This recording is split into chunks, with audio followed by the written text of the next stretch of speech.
Why do I disagree with ghost hunting? Well, if you want to know more, you can read my books and you can read my recently published little book, Spirits, Ghosts and Troublesome Entities. But I'll give you a brief rundown. It seems as if it's perfectly acceptable to go into places where there will have been trauma, where people would have been miserable or lived under really awful circumstances, lived and died under awful circumstances, and go there and then try and communicate with souls who obviously died in misery, human souls who died in misery. And so, I could make an hour, 2 hour long video on the subject. So I'm just trying to give some little basic pointers here. So look, if you're having problematic paranormal activity in your home or business and it's getting in the way of life, then obviously and clearly something needs to be done about it. And then so you would seek out the services of somebody who's professional, somebody who, not a drama queen or king, we've all seen them on TV, haven't we? Go to the light and all this. Just somebody who's down to earth and grounded and has an understanding of what they're about. They can help you. And so that's one thing. But ghost hunting is another thing altogether. And I'm not talking about professional parapsychology here. I'm talking about ghost hunting. And it is really a big business now, very lucrative business. Now, I'm not saying people aren't entitled to make a living from their services, for whatever it is they do. But it is very big business now. And of course, because people are paying, then the pressure is on to come up with results, to create something dramatic or something happen. Because, in so many ghost hunting videos, nothing really happens, does it? People get shoved and pushed around. People become hysterical before they've even started. They're awash with fear, but nothing major happens. And so, but the pressure is on for something to happen. Now, so what I don't like is when you see somebody going into a place, and places like what do they call them? Asylums, mental health asylums for I think they used to be called many years ago in the cold dark days, lunatic asylums, but those kind of places, or places where there's tales of past horrors, and so people go in, and then I've seen ghost hunters, and he said ghostbusters and ghost hunters, demanding that certain spirits make themselves known. Now, here's a question. So why is it okay to go and try to make forceful contact with a human soul who passed 100 years ago or 50, 60 years ago maybe, but not now? So how would we feel if, say, our loved ones had died in an awful incident? Say there'd been a big fire somewhere and our loved ones had died in there, or at least one of our loved ones had. How happy would we be to see a bunch of ghost hunters with all their equipment turning up and demanding that our loved ones make themselves known? And especially as a lot of people seem to believe that people who've died suddenly and under traumatic circumstances remain connected to the place of their death, then why is it okay to do that to human souls who passed a long time ago, but it's not acceptable to do it to human souls who passed recently? That's my question. People might have a very, they might have a very plausible explanation as to why it's okay, but it doesn't make any sense to me. And so, if I was to say to somebody, oh, do you have any degree of respect for the dead, for example?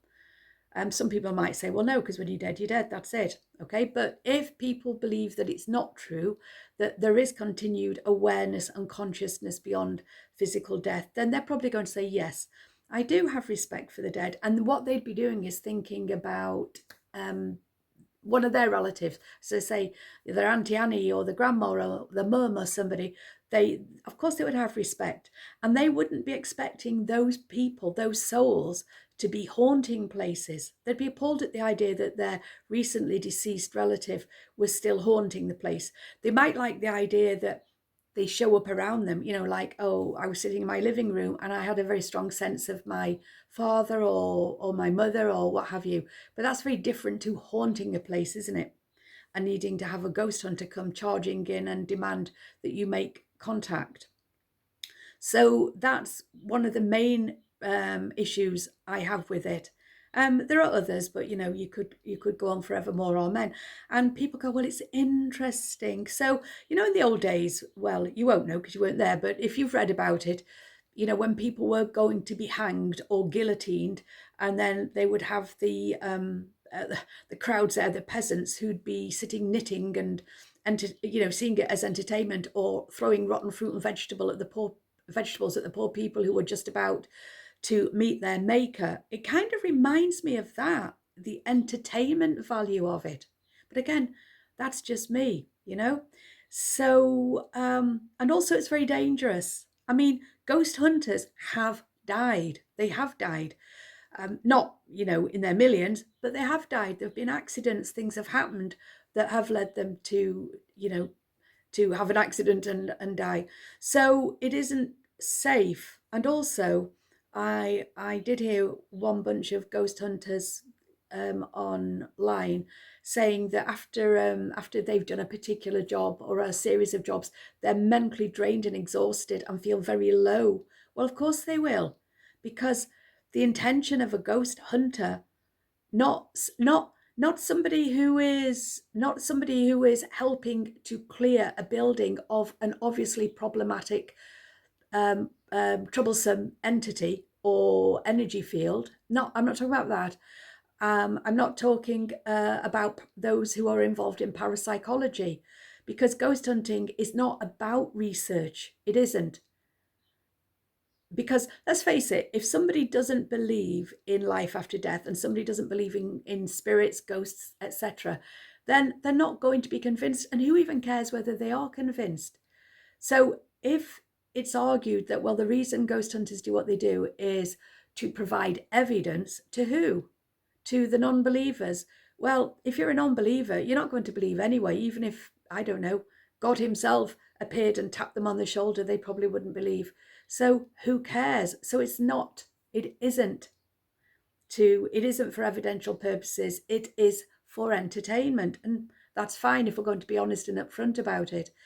But they're not looking for nice, kind, sweet energies. As I say in my book, they're not, if a sweet little old lady energy said, oh, hello dear, come in, how are you?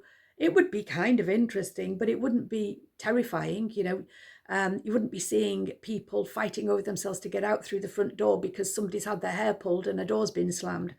So it's not they're not going out looking for good stuff, which is why it is draining. It's draining and exhausting anyway. All intuitive work takes mental and emotional energy. But then again, so does any line of work where you're dealing with people in an emotional way. It will take your energy. And so that's why ghost hunters are going to feel exhausted and flat after one job or after 2 or 3 jobs.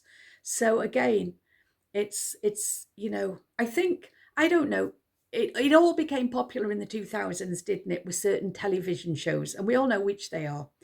And it just then became popular. It became a fun thing to do. But I've never felt comfortable with it. And I personally would have no interest in getting involved in it. Parapsychology, if there was genuine research going on, I think that can be quite interesting. But this is not what we're talking about here, is it? So anyway, I thought I'd throw my hapeth in there. And not problematic energies are not always what they appear to be. And that's something else to be remembered. So I remember watching one video where a name was repeated over and over again by the ghost hunters. They wanted this person to come out and, and come and show yourself or make some noise and let us know you're here. But any energy could be anything it wants. It's like being on the internet.